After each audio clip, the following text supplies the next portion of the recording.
6 ঘন্টায়ও নিয়ন্ত্রণে আসেনি চট্টগ্রামের ইপিজেড এলাকায় অ্যাডামস ক্যাব কারখানার আগুন।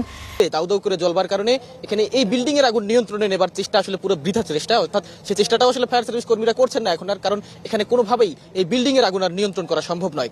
এই বিল্ডিংটি পুরোপুরি জ্বলে পুড়ে ছারখার হওয়া না পর্যন্ত এখানে আসলে আগুন না নেভারই সম্ভাবনা বেশি।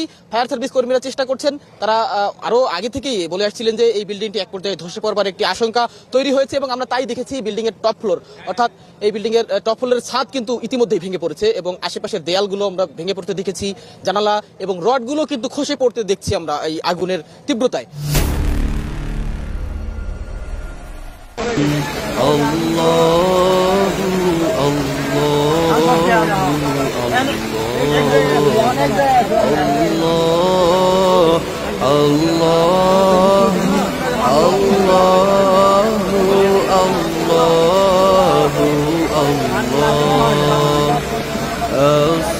الصبح بدا من طلعته